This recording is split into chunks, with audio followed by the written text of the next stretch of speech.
बिस्मिल्लाहिर्रहमानिर्रहीम। नाज़रीन, मैं आपको रात के वक्त का सोने से पहले का एक ऐसा मुकर्रर वजीफ़ा बताऊंगी कि अगर आप इसको वजीफ़े को कर लेते हैं, जो बंदा इस सूरत का कारी होता है, जो बंदा रात को सोने से पहले ये वजीफ़ा जो है एक दफ़ा कर ले तो अल्लाह पाक उसके ऊपर रहमत नाज़िल फरमा देते हैं, उसकी औलाद के ऊपर रहमत नाज़िल फरमाते हैं, उसके ऊपर बेहद बरकत होती है। नाज़रीन, इस सूरत के वजीफ़े के मुतालिक बताऊंगी कि इस सूरत में कितनी खैर छुपी हुई है। इस सूरत का नाज़रीन जो वजीफ़ा करता है, अल्लाह रब्बुल इज़्ज़त उसको 4 इनाम अता फरमाते हैं। एक तो जो लोग उसको छोड़ गए होते हैं, वो दोबारा इस सूरत का वजीफ़ा करने वाले के कदमों में आकर गिरते हैं। नाज़रीन, जहाँ जो बंदा ताल्लुक तोड़ गया हो, वो हो जो भी हो, ख़ानदान से हो, औलाद हो, बीवी हो या आपका शोहर हो, वो आपसे खुद ताल्लुक जोड़ेगा आके। अगर आपके बिजनेस का दोस्त है, हुआ कोई भी अजीज है, वो दोबारा ज़लील और रुस्वा होकर उसके आपके कदमों में आएगा, जो बंदा इस सूरत का कारी होता है। दूसरा नाज़रीन ये कि अल्लाह पाक आपको इतना रिज़्क़ अता फरमाएंगे, इतना वाफ़र रिज़्क़ अता फरमाएंगे, हलाल ज़राए से रिज़्क़ अता फरमाएंगे। जो भी रिज़्क़ के मसले होंगे वो आपको कभी ज़िंदगी में नहीं होंगे। तीसरा ये कि नाज़रीन अल्लाह ताला उस शख्स की इज़्ज़त, मोहब्बत, हैबत लोगों के दिलों में डाल देंगे। लोग बात करने से पहले सोचेंगे कि आया इससे बात करें कि ना करें। ये ना हो कि ये बंदा गुस्सा ही कर ले, लोग आपकी इतनी परवाह करेंगे। इंशाअल्लाह अल्लाह पाक आपको इतनी इज्जत देंगे। नाज़रीन, आप अपने कामों में जो है, लोग जो है आपसे अपने कामों में मशवरा लेंगे।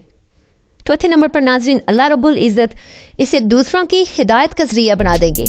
इंशाअल्लाह आपके इस्लाह फरमा देंगे, औलाद नेक होगी, घर में सुकून होगा, इतना रिज़्क़ होगा, इतनी दौलत होगी कि आपकी सोच है, जितना आप तमाम तरह ख्वाहिशात के मुतालिक सोच सकते हैं ना, सोच लीजिए उससे कहीं ज़्यादा आपको मिलने वाली है अगर आप इस सूरत का वजीफ़ा करते हैं, अगर आप इस सूरत के कारी हैं। अगर बच्चों की शादियों में रुकावट है वो ख़त्म हो जाएगी, यहाँ तक कि नाज़रीन बच्चों की शादियों में कभी कोई मसला बनेगा ही नहीं। अगर आपके बच्चे छोटे हैं, आप इस सूरत का वजीफ़ा करना शुरू कर देते हैं रात को सोने से पहले, तो आपके जो है बच्चों की शादी में ज़िंदगी में कभी रुकावट नहीं बनेगी। अगर आप ऑब्वियसली बात है, आज बच्चे छोटे हैं, कल को बच्चे बड़े होते हैं, कौन सा वक्त लगता है पता ही नहीं चलता कि वक्त किस तरह से गुजर गया है। जो सुख का वक्त होता है उसके गुजरने का पता नहीं चलता, लेकिन जो दुख का वक्त होता है वो कहते हैं एक घड़ी भी होती है ना, एक घड़ी भी तो वो सदियों के बराबर लग रही होती है।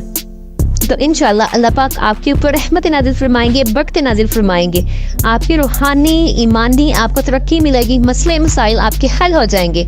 अगर सास है उसकी बहू से नहीं बनती या बहू की सास से नहीं बनती, ननद है आपको ससुराल में टिकने नहीं देती, आप ये वजीफ़ा कीजिए, ननद आपके कदमों में होगी, इंशाअल्लाह तमाम तर मसाइल आपके हल हो जाएंगे। इस सूरत के वजीफ़ा करने से इंशाअल्लाह औलाद के ईमान की भी हिफाजत होगी, क्योंकि आज का जो वक्त है, वैसे ही आजकल आर्टिफिशियल इंटेलिजेंस आई हुई है और पता नहीं क्या क्या इन्वेंशंस हो रही है मार्केट में, और इतनी ज़्यादा सोशल मीडिया की इन्वेंशंस हो रही हैं, और हर चीज़ तो मोबाइल की एक क्लिक के ऊपर है। आप देखेंगे कि इंशाअल्लाह अल्लाह पाक आपकी औलाद की हिफाजत फरमाएंगे, इन फितनों से आपकी औलाद की हिफाजत फरमाएंगे। कुछ इन्वेंशंस बहुत ज़्यादा अच्छी होती हैं, लेकिन जब उनका ज़्यादा इस्तेमाल किया जाए, गलत इस्तेमाल किया जाए, तो वो चीज़ जो होती है फ़ायदा देने की बजाय हमें नुकसान देती है। इंशाअल्लाह इसका भी आपको जो है आपका हल हो जाएगा। रात को सोने से पहले आपने ये अमल करना है, आपके तमाम काम हल हो जाएंगे। नाज़रीन, छोटी सी सूरत का वजीफ़ा है, ऐसी मुकर्रब सूरत कि इंशाअल्लाह आप देखेंगे कि किस तरह से आपके ऊपर रहमत नाज़िल हो रही है। आपने रात को सोने से पहले क्या करना है, रात को सोने से इशा की नमाज़ पढ़ने के बाद, सोने से पहले कर लीजिए या इशा की नमाज़ पढ़ने के बाद कर लीजिए, आपकी अपनी मर्जी है। वक्त की बात यही है कि इशा की नमाज़ के बाद कर लीजिए या सोने से पहले कर लीजिए, ये आपके अपने ऊपर मुनहसर है।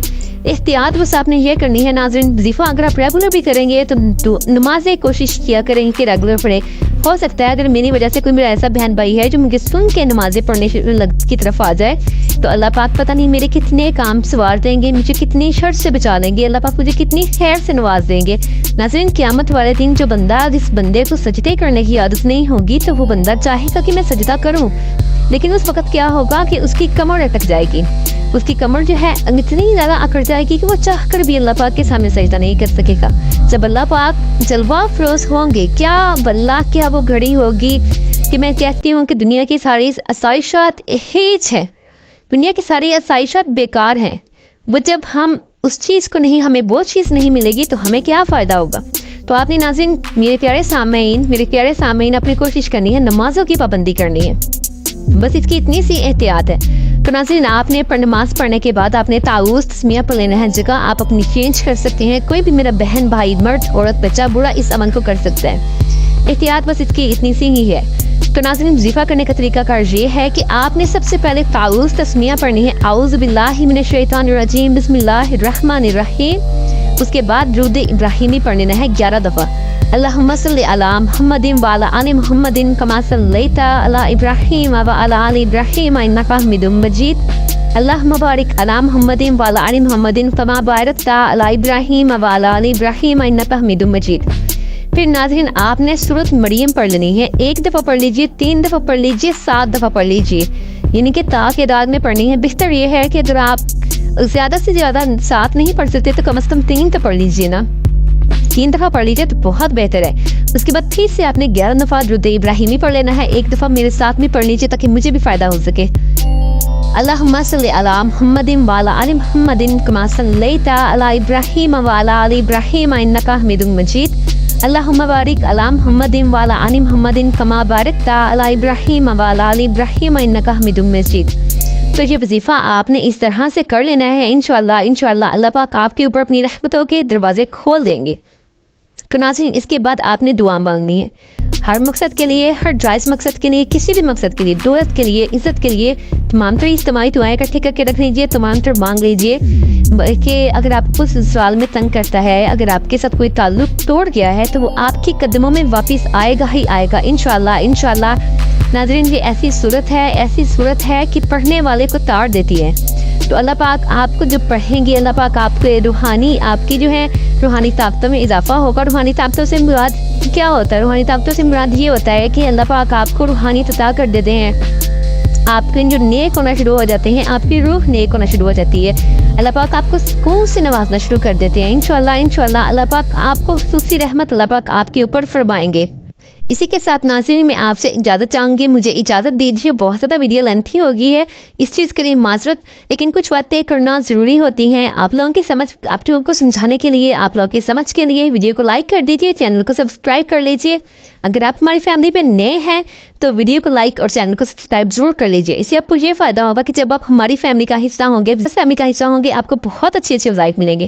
مجھے اجازت دیجیے. السلام علیکم.